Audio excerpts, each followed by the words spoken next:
Mr. Hamilton, I don't want you to feel left out of this conversation. So I'm going to make sure I ask you some questions. Let me know if you're having problems answering them, because they really should be yes or no. Let's see. You're the executive director for the America First Legal, correct? That's correct. All right. And America First Legal is a member of Project 2025, which is dedicated to creating the playbook for the next conservative administration and what it calls the Project Pillars, correct? We are proud contributors to Project 2025. Okay. And are you familiar with Project 2025's mandate for leadership? In fact, I am. Okay. And in fact, you wrote some of the sections of this mandate related to the DOJ, correct? Sure did. And the mandate outlines policy priorities for the next conservative president. Is that correct? It does. You've done a great job. I just want to let you know. All right, so let's walk through some of the provisions of the mandate. It calls for eliminating the Department of Education, eliminating the Department of Commerce, deploying the military for the use of domestic law enforcement against protesters under the Insurrection Act of 1807. It also has the repealing of Schedule F status for thousands of federal employees to allow a president to replace career civil servants with unqualified partisan loyalists. That's probably my favorite of it. It also prohibits the FBI from combating the spread of misinformation and disinformation, like Russia and China, who are actively trying to interfere with American elections. I don't know why or how anybody can support Project 2025. Project 2025, if allowed, will cement America as a right-wing authoritarian state. In 2023, women of childbearing age, young adults, children, African Americans, undocumented immigrants and other marginalized communities have the most to lose if Donald Trump wins a second term because he's coming for us. Trump, aided and abetted by far-right extremists, MAGA supporters and the remnants of the Republican Party, poses a clear and present danger to the country. They are gearing up to reassert racial and political dominance by upending the political system, eviscerating the rule of law and wielding unconstrained power in service of the interests of the far-right conservative and Christian nationalist minority. The instrument they plan to use to implement this strategy is Project 2025. In a nutshell, as Harold Meyerson explained in a recent article, Project 2025 is a blueprint for a conservative presidency. The actions of liberal politicians in Washington have created a desperate need and unique opportunity for conservatives to start undoing the damage the left has wrought and build a better country for all Americans in 2025, the Project 2025 Manifesto said. It is not enough for conservatives to win elections. If we are going to rescue the country from the grip of the radical left, we need both a governing agenda and the right people in place, ready to carry this agenda out on day one of the next conservative administration. The actions of liberal politicians in Washington have created a desperate need and unique opportunity for conservatives to start undoing the damage the left has wrought and build a better country for all Americans in 2025, the Project 2025 Manifesto said. It is not enough for conservatives to win elections. If we are going to rescue the country from the grip of the radical left, we need both a governing agenda and the right people in place, ready to carry this agenda out on day one of the next conservative administration. Project 2025 is a sweeping right-wing blueprint for the next Republican president, Trump or not, to run the country for the foreseeable future. Funded by the Heritage Foundation, Koch brothers and a vast and secretive dark money network, the project has recruited at least 80 far-right organizations and entities to the cause. Conservative warriors plan to defund the Department of Justice, dismantle the FBI, break up the Department of Homeland Security and eliminate the Departments of Education and Commerce, the 30-chapter, 920-page tome says. The president would have complete power over quasi-independent agencies such as the FCC, which makes and enforces rules for television and internet companies that have been the bane of Trump's political existence in the last few years. And they want to ensure that what remains of this slashed-down bureaucracy is reliably MAGA conservative, not just for the next president but for a long time to come, and that the White House maintains total control of it. Project 2025 offers proposals to deregulate targeted industries, privatize government functions and help American corporations to make more money at the expense of American workers, the middle class and everyone except the oligarchs and the 1%. Meyerson, editor-at-large at the American Prospect, said far-right conservatives and the Heritage Foundation have an extensive enemies list that includes welfare recipients, lazy and liberal civil servants, anti-business regulators, environmentalists, and union bosses, scientists, woke bureaucrats, woke educators, woke diplomats, woke generals and admirals, woke G-men, and anyone who doesn't indulge the next Republican president's every whim, an adaptation to the likelihood of a Trump nomination in the commentary titled, "The Far Right Has a Plan to Remake America." They even wrote it down. Those in charge in the incoming administration are prepared to purge those deemed disloyal after identifying and interviewing every Treasury Department official who participated in its day diversity, equity, and inclusion activities and programs, and make such activity per se grounds for termination of employment.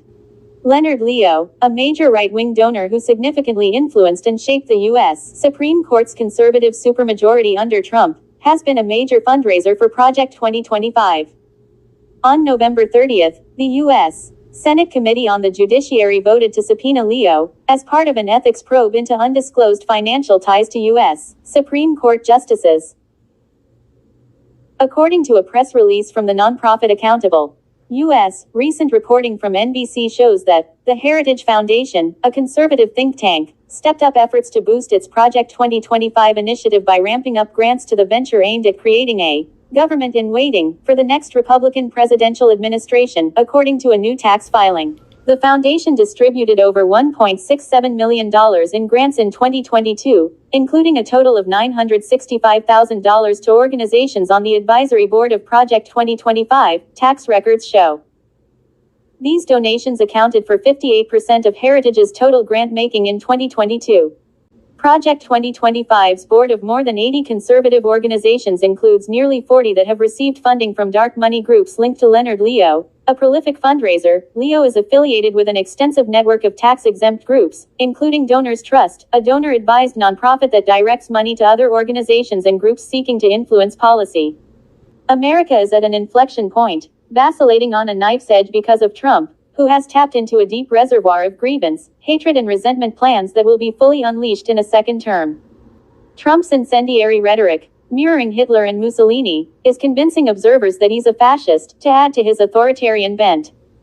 In interviews, rallies and on social media, Trump has boasted of unleashing political violence, targeting and crushing his enemies, routing the media, appointing a special prosecutor to pursue President Joe Biden and his family for alleged corruption, and snatching up undocumented immigrants and holding them against their will in vast concentration camps before deporting them.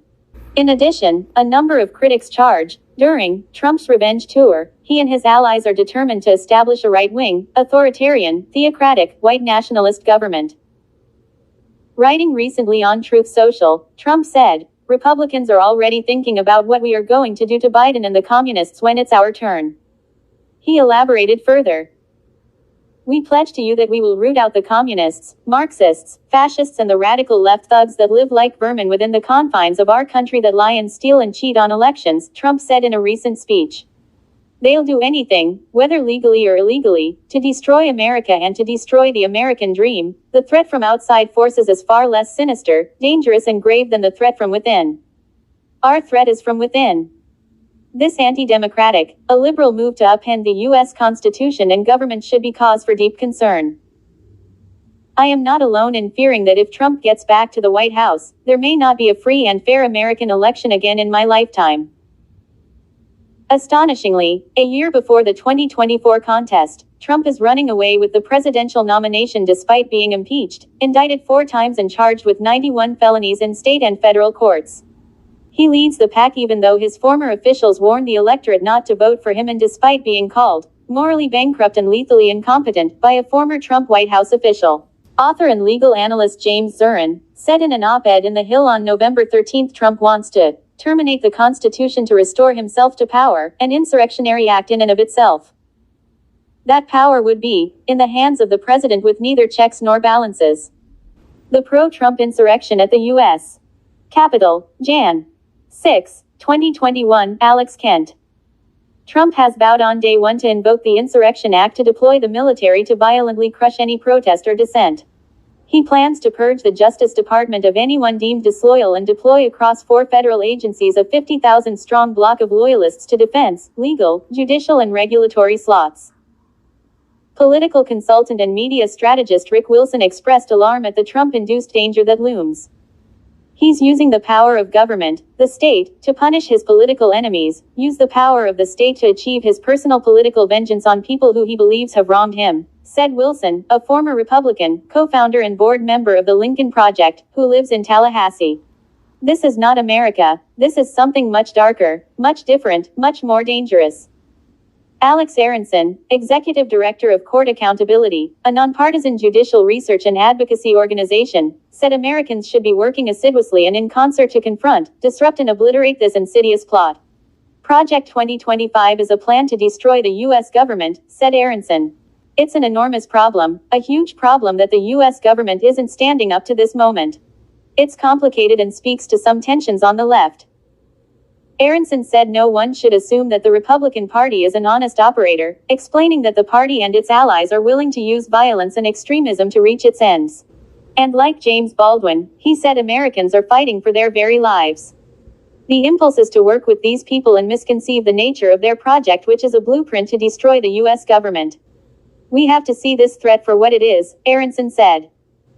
Florida Phoenix is part of State's Newsroom, a network of news bureaus supported by grants and a coalition of donors as a 501c3 public charity. And I know that there was allegedly a joke about dictators and whether or not that's funny, but in the United States of America, dictatorships are never funny.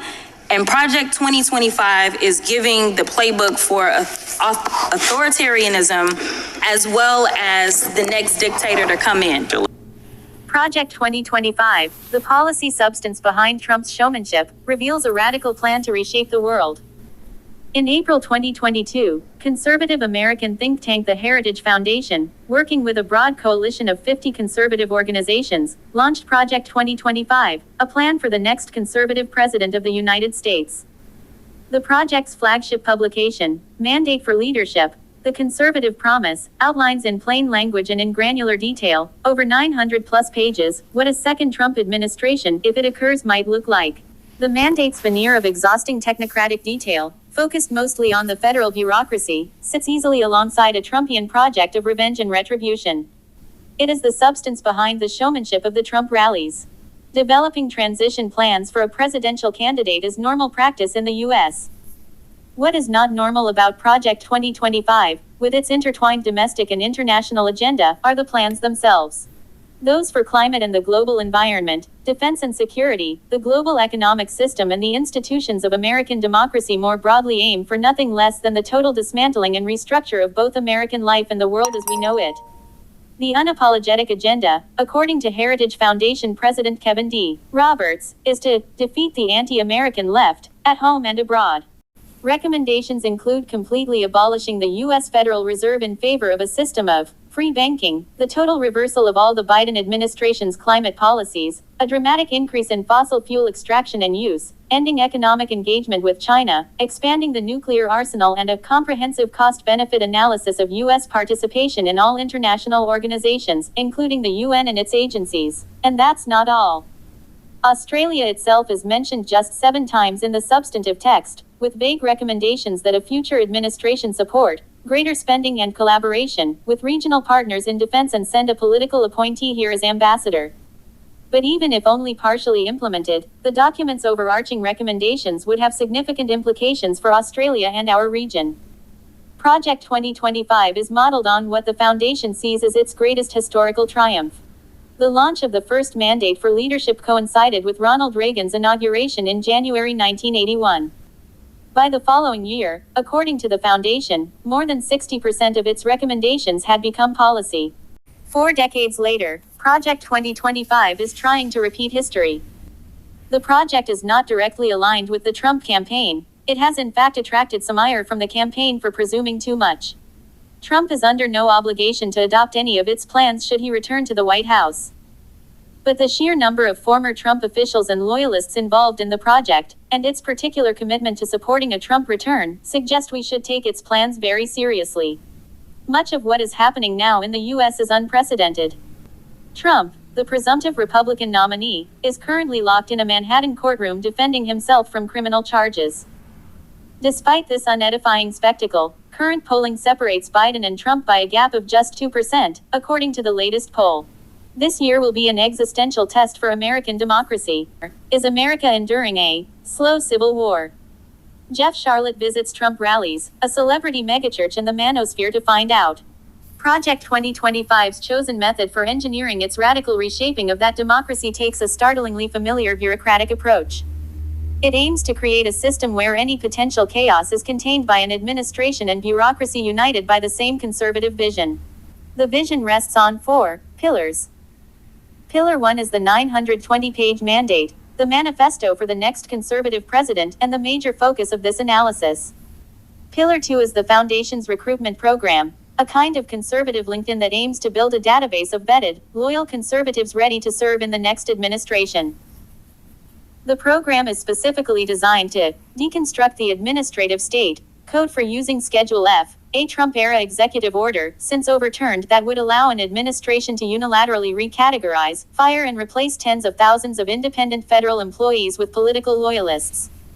Pillar 3, the Presidential Administration Academy, will train those new recruits and existing amenable officials in the nature and use of power within the American political system, so they can effectively and efficiently implement the president's agenda. Pillar 4 consists of a secret playbook, a resources bank of things like draft executive orders and specific transition plans ready for the first 180 days of a new administration. The 4 pillars inform each other. The mandate, for example, doubles as a recruitment tool that educates aspiring officials in the complex structures of the U.S. federal government. It explicitly welcomes conservatives to this mission of assembling an army of aligned, vetted, trained, and prepared conservatives to go to work on day one to deconstruct the administrative state. Conservatives, in this framing, are not those who would defend and protect the institutions and traditions of the state, but rather right-wing radicals who would fundamentally change them. The choice of language, mission, army, is also deliberate. The mandate repeatedly distinguished between real people and what it sees as existential enemies. America is now divided, it argues, between 2 opposing forces. Those forces are irreconcilable, and because that fight extends abroad, there is no margin for error. This framing of an America and a world engaged in an existential battle is underpinned by granular, bureaucratic detail, right down to recommendations for low-level appointments, budget allocations and regulatory reform. Effective understanding and use of the machinery of American power is, the Heritage Foundation believes, essential to victory. The mandate doesn't specify who the next conservative president might be, but it is clearly written with Trump in mind. As it outlines, one set of eyes reading these passages will be those of the 47th President of the United States. What the mandate can't acknowledge is that the man aiming to be the 47th President was notorious for not reading his briefs when he occupied the Oval Office. An unspoken aim of Project 2025 is to inject some ideological coherence into Trumpism. It aims to focus, if not the leader, then the movement behind him, something that did not happen in the 4 years between January 2017 and January 2021. The entire project is a response to the perceived failures and weaknesses of the Trump administration. Project 2025's vision rests on almost completely gutting and replacing the bureaucracy that, in the view of its authors, thwarted and undermined the Trump presidency. It aims to remodel and reorganize the blob of powerful people who cycle through the landscape of American power between think tanks, government, and higher education institutions. That is why the mandate is 920 pages from cover to cover, why it has 30 chapters written by hundreds of contributors, with input from more than 400 scholars and policy experts, and why it can now claim the support of 100 organizations. What follows is a broad analysis of the implications of Project 2025 for the world outside the United States. The mandate condemns what it describes as a radical climate agenda and Biden's war on fossil fuels, recommending an immediate rollback of all Biden administration programs and reinstatement of Trump-era policies. One of Biden's signature legislative achievements, the Inflation Reduction Act, attracts a great deal of attention. Unsurprisingly, the broad recommendation is that the act be repealed in its entirety. But the recommendations are also specific. Repeal credits and tax breaks for green energy companies, stop programs providing grants for environmental science activities, and ensure the rescinding of all funds not already spent by these programs. This would include removing federal mandates and subsidies of electric vehicles. There is, in all, a great deal to eliminate, a word that appears in the mandate over 250 times. In environmental policy, programs on the elimination list include the Clean Energy Corps, energy efficiency standards for appliances, the Office of Energy Efficiency and Renewable Energy and the Office of Clean Energy Demonstrations in the Department of Energy, and the entire National Oceanic and Atmospheric Administration. But this is not all.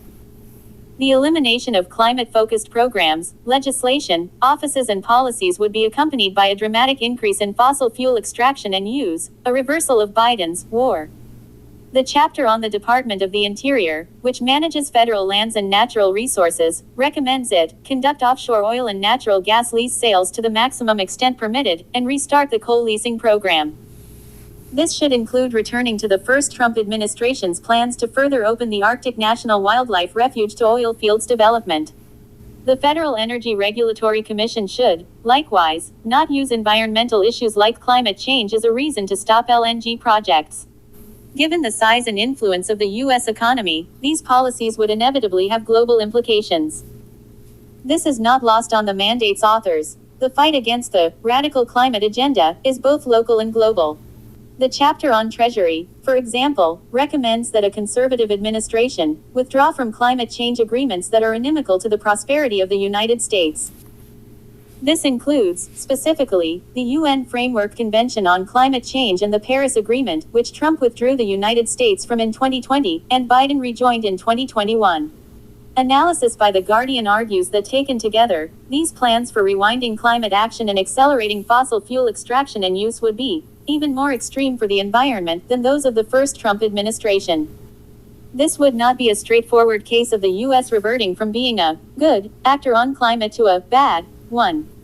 While the Biden administration has presided over some of the most significant climate legislation and actions in U.S. history, domestic oil production has also hit a record high under Biden's leadership. The U.S. is already the second highest emitter of greenhouse gases in the world. Several nations, including Australia, might find it convenient to hide behind the much more explicitly destructive policies of a future conservative U.S. administration. According to modeling by UK-based Carbon Brief, which does not include the increases in fossil fuel extraction and use outlined by the mandate, a second Trump administration could result in an increase in emissions, equivalent to the combined annual emissions of the EU and Japan, or the combined annual total of the world's 140 lowest emitting countries.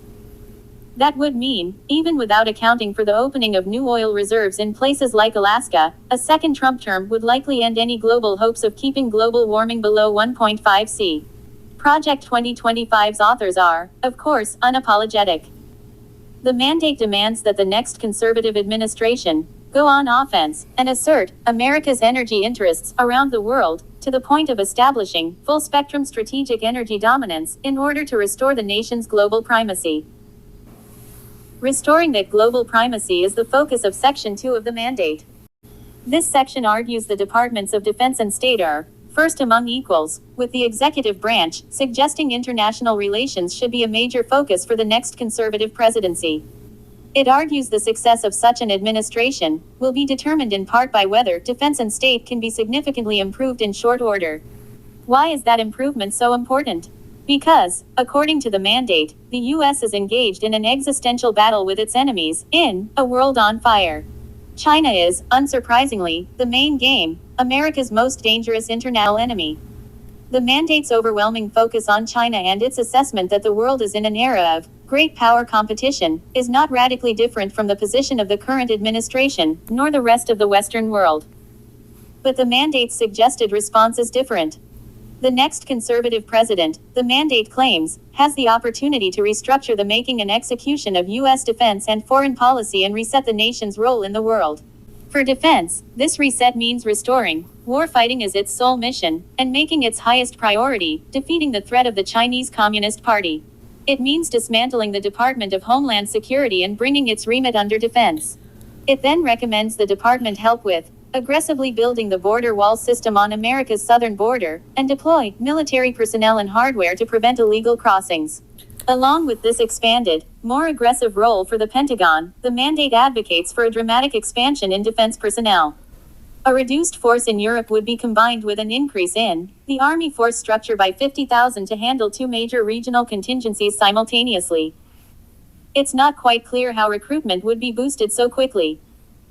But at one point, the mandate recommends requiring completion of the military entrance examination by all students in schools that receive federal funding.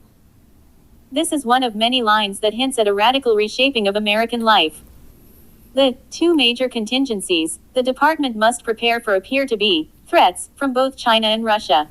As the long fight over U.S. funding for Ukraine has demonstrated, however, many Trump-aligned conservatives have an ideological affinity with Putin's Russia. This radical turnaround in the recent history of U.S.-Russia relations marks a clear tension in conservative politics. The mandate acknowledges Russia now, starkly divides conservatives. But it offers no real resolution, suggesting this would be left up to the president.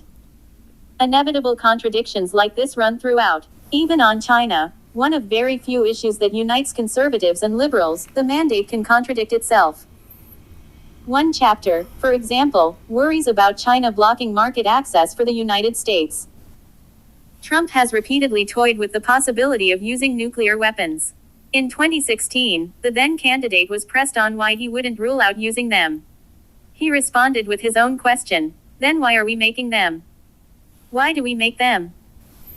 As president, Trump repeatedly bragged about the U.S. nuclear arsenal and weapons development, and allegedly illegally removed classified documents concerning nuclear capabilities from the White House.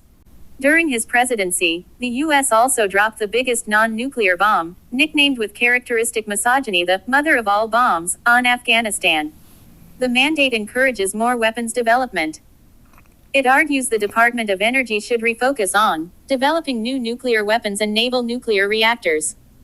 Its recommendation that the United States expand its nuclear arsenal in order to deter Russia and China simultaneously will especially concern advocates of nonproliferation. The mandate also recommends the next administration end ineffective and counterproductive nonproliferation activities like those involving Iran and the United Nations. This ramping up of American militarism should be accompanied, according to the mandate, by a radical shakeup of American diplomacy. The next administration should significantly reorient the U.S. government's posture toward friends and adversaries alike, which will include much more honest assessments about who are friends and who are not. This reorientation could represent the most significant shift in core foreign policy principles and corresponding action since the end of the Cold War. In a line that inevitably provokes thoughts of regime change, the mandate suggests the time may be right to press harder on the Iranian theocracy and take other steps to draw Iran into the community of free and modern nations. It is, of course, silent on how disastrous regime change has proved to be in the conduct of U.S. foreign policy over the past half-century. The mandate also suggests a return to the Trump administration's tough love approach to U.S. participation in international organizations, ensuring no foreign aid supports reproductive rights or care, and that USAID, the nation's major aid agency, rescind all climate policies. All of this would mean installing political ambassadors with strong personal relationships with the president, especially in key strategic posts such as Australia, Japan, the United Kingdom, the United Nations, and the North Atlantic Treaty Organization (NATO). In the State Department specifically, no one in a leadership position on the morning of January 20th should hold that position at the end of the day. Perhaps most significantly, Roberts argues in the mandate's foreword that economic engagement with China should be ended, not rethought. The chapter on the Department of Commerce similarly argues for strategic decoupling from China.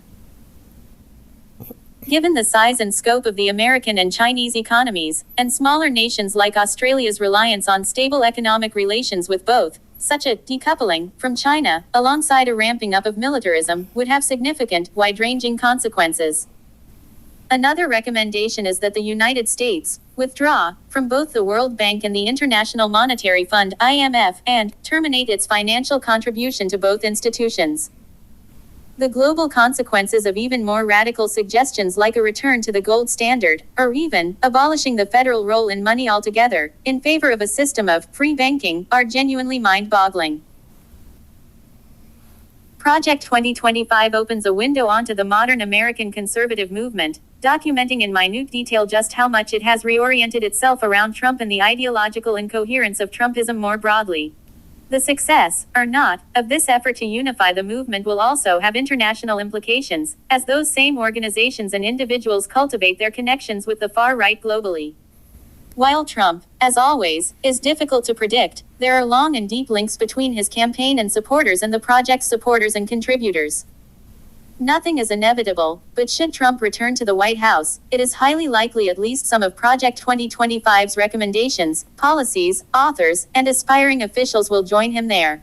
These include people like Peter Navarro, a former Trump official, loyalist and mandate author, who is currently serving a 4-month prison sentence for contempt of Congress because he refused to comply with a congressional subpoena during the January 6 investigation. Project 2025's mandate is iconoclastic and dystopian, offering a dark vision of a highly militaristic and unapologetically aggressive America ascendant in A World on Fire. Those who wish to understand Trump and the movement behind him, and the active threat they pose to American democracy, are obliged to take it seriously. Do you in any way have any plans whatsoever, if reelected president, to abuse power, to break the law, to use the government to go after people? You mean like they're using right now? Pressed later. You would never abuse power as retribution against anybody. Except for day one. Except Look, what? he's going crazy. Except for day one. Meaning? I want to close the border and I want to drill. That's not retribution. I'm going to be, he keeps this guy. He says, you're not going to be a dictator, are you? I said, no, other than day one. We're closing the border and we're drilling. After that, I'm not a dictator. Okay? As you leave the page, don't forget to hit the like bell and subscribe to the channel if you haven't done so as yet. Thank you.